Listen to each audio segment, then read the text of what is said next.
un tuit de la vicepresidenta en donde se mete con el tema de este nuevo fallo adverso, esta vez en un tribunal de Londres, que fue abordado por los medios de comunicación local, especialmente por los medios concentrados, señalando al entonces gobierno de Cristina Kirchner y a Axel Kicillof, que era ministro de Economía, como quienes habían adulterado o manipulado estadísticas. Vamos al tuit directamente y después nos quedamos con el detalle. Está Rulo de la Torre aquí para explicarnos de qué se trata y de qué se trataron esos bonos.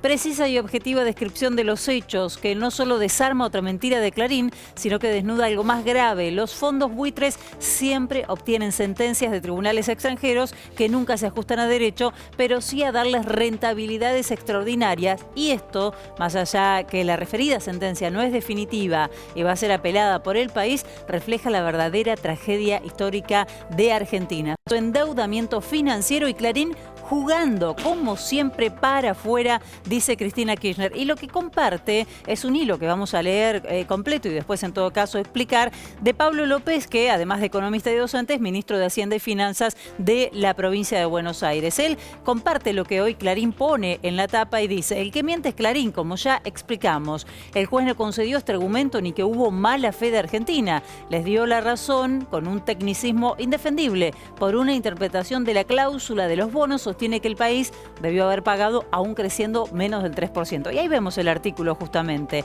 Estos instrumentos ligados al PIB fueron señalados para que el país pagara a sus acreedores solo cuando creciera extraordinariamente, esto es, crecer más del 3%. Todos, INDEC, los privados y hasta el macrismo, cuando cambió la serie, coinciden en que el año 2013 esto no pasó, por lo que no correspondía pagar. Y sigue: aún así, los buitres reclaman el pago. Un tribunal inglés les da la razón por una cuestión técnica y acá Clarín, una vez más, informa, entre comillas, de forma tendenciosa y engañosa, tomando partido por los buitres. Y cierra.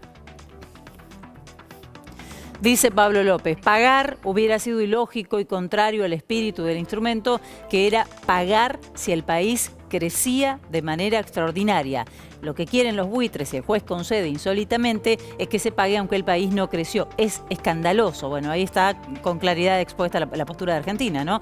Los que defienden este fallo son los mismos que siempre dijeron que las estadísticas se cambiaban para mostrar un crecimiento mayor. Ahora dicen que habría sido para mostrar uno menor. Bueno, es cierto que algunos medios de comunicación, cuando hablan de Argentina, parece que hablaran de un país que les es absolutamente lejano, y hay cierto regodeo con estos fallos adversos que lamentablemente en estos últimos días tenemos dos, Rulo. Exactamente, y fíjate vos, ahí estamos viendo esa nota de Clarín de la semana pasada, de esta semana, ¿no? Por mentir sobre datos del INDEC, Argentina debe pagar 1.330 millones de euros, decía la nota, y ahí la bajada. Un tribunal de Londres le dio la razón a fondos inversores que denunciaron que la Argentina alteró los datos del crecimiento del PBI. El gobierno buscó eludir un pago correspondiente a 2013 durante la gestión de Axel Kicillof como ministro de Economía de Cristina. Por eso, esto es lo que desmentía Pablo López, que además era secretario de Finanzas en ese momento del Ministerio de Economía de la Nación, también acompañando Ahora, a ¿cómo entendemos? Si Argentina no creció más del 3% y los bonos estaban atados a ese número, es decir, se pagaban,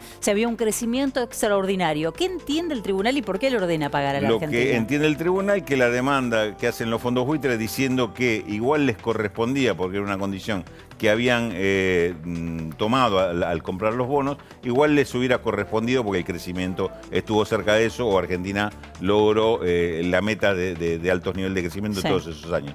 Entonces reclaman la diferencia por estos bonos. La diferencia total son estos 1.330 millones de dólares, no, de euros en este caso, es un poquito más en dólares a cotización de hoy. Estos fondos, estos cuatro fondos que hicieron la demanda, tienen el 48% de esos bonos. Por eso es que se habla de 660, 670 millones de euros el reclamo de ellos, pero el fallo en primera instancia del juez británico induciría a que Argentina deba pagar por 1.300. Y dijiste bien, es primera instancia, digamos, esto todavía no es definitivo. No, para nada.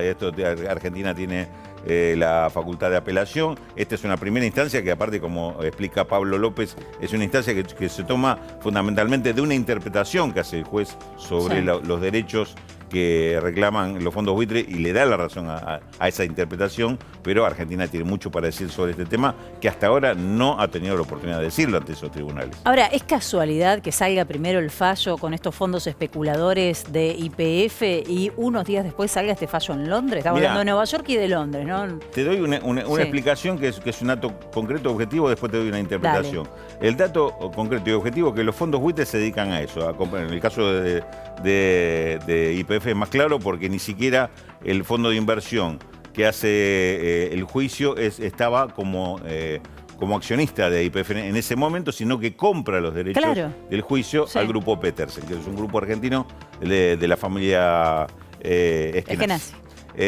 Compra los derechos, ¿para qué? Para presentarse en litigio y ganar con el tiempo, ganar una diferencia con respecto a lo que invirtió en la compra de eso.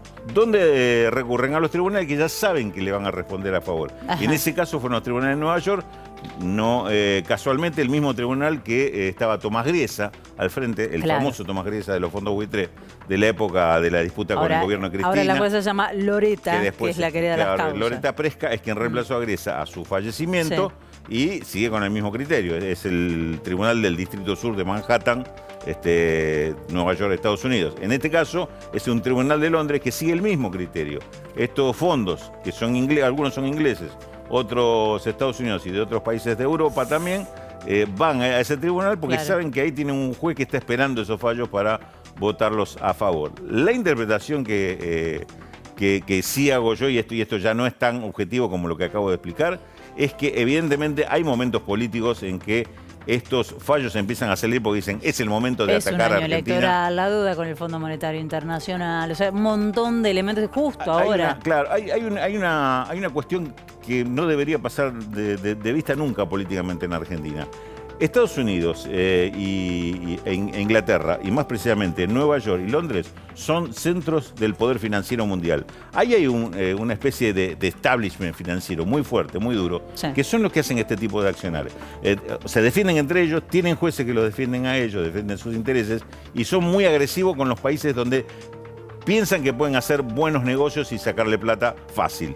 Digamos, Argentina lamentablemente está en esa lista, de donde aparecen este tipo de cuestiones.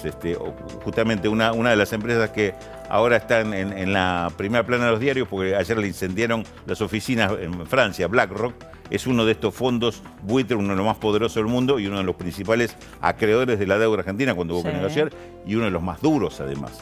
Entonces, actúan de esa manera y van midiendo el momento político de hacerlo. Obviamente, y lo digo con toda la responsabilidad que asumo, obviamente esto no se lo iban a hacer al gobierno de Macri ni ningún otro gobierno que estuviera más a favor de sus propios intereses. Lo hacen en este momento y en el momento donde observan quizás una mayor debilidad argentina para avanzar algo.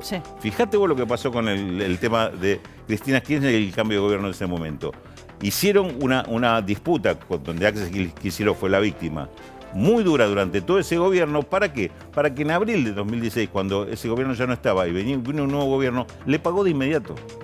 Fue el famoso abrazo de Prat Gay con Luis Caputo, celebrando que Argentina se había sacado de encima el problema de los fondos buitre. Porque pagó lo que pedían, claro. Y un poquito más. Por eso te iba a decir, pagando Gay el 110% de la deuda. Entonces, en este caso, no te asombre que estén especulando con ese mismo escenario, con ese mismo recorrido. Hoy presentan la disputa, hoy presentan las decisiones a favor de los fallos, esperando que quizá el año que viene la suerte los vuelva a acompañar a ellos y cobren para desgracia del país. Gracias, Rulo, muy claro.